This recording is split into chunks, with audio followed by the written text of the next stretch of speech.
West ആഫ്രിക്കയിൽ ദേവാലയത്തിലുണ്ടായ ആക്രമണത്തിൽ കത്തോലിക്ക വൈദികൻ കൊല്ലപ്പെട്ടു.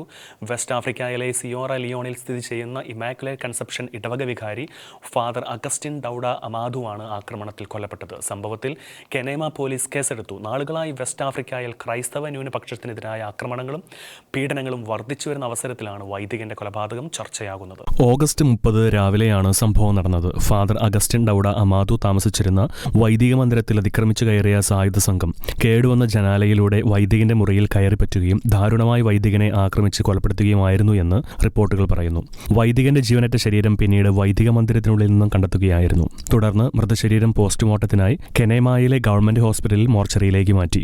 സംഭവത്തിൽ കെനേമ പോലീസ് ഉദ്യോഗസ്ഥർ കേസെടുത്തു. ആക്രമണ കാരണം എന്തെന്നോ ആക്രമണകാരികൾ ആരെന്നോ വ്യക്തമാകാത്തതിനാൽ അധികാരികൾ പലരെയും, പ്രത്യേകിച്ച് ദേവാലയത്തിൽ ദ്വീപിലേക്ക് എത്തിച്ചേർന്നവരെയും ചോദ്യം ചെയ്തു വരുന്നുണ്ട്. മാത്രമല്ല, കുറ്റവാളികൾക്കായി ശ്രമങ്ങൾ ഊർജിതമാക്കുമ്പോൾ പൊതുസമൂഹത്തിൽ നിന്നും പ്രതികൾക്കെതിരായുള്ള തെളിവുമായി ആരെങ്കിലും വന്നെത്തുമെന്നാണ് അധികൃതർ കരുതുന്നത്. സമൂഹത്തിൽ പരക്കെ അറിയപ്പെടുന്ന ബഹുമാന്യനായ ഫാദർ അഗസ്റ്റിൻ അമാദുവിന്റെ വേർപാടിൽ കെനേമ നിവാസികൾ ദുഃഖിതരാണ്. അതേസമയം ഈ കൊലപാതകം വെറും മോഷണ ശ്രമമല്ലെന്നും വൈദികനെ കൊലപ്പെടുത്തുവാനുള്ള ഗൂഢാലോചനയുടെ ഭാഗമാണെന്നും അഭിപ്രായമുണ്ടെങ്കിലും തെളിവുകളുടെ അസാന്നിധ്യത്തിൽ ഉദ്യോഗസ്ഥർ ഈ വാദങ്ങളെ പിന്തുണയ്ക്കുന്നില്ല. ഒരു വെസ്റ്റ് ആഫ്രിക്കൻ രാജ്യമായ സിയറ ലിയോണിൽ പൊതുവെ മതപരമായ ആക്രമണങ്ങൾ കുറവാണെങ്കിലും ഈയിടെയായി ചെറിയ തോതിൽ ക്രൈസ്തവ വിരോധം വർദ്ധിക്കുന്നുണ്ട് എന്ന് കണക്കുകൾ ചൂണ്ടിക്കാണിക്കുന്നുണ്ട്.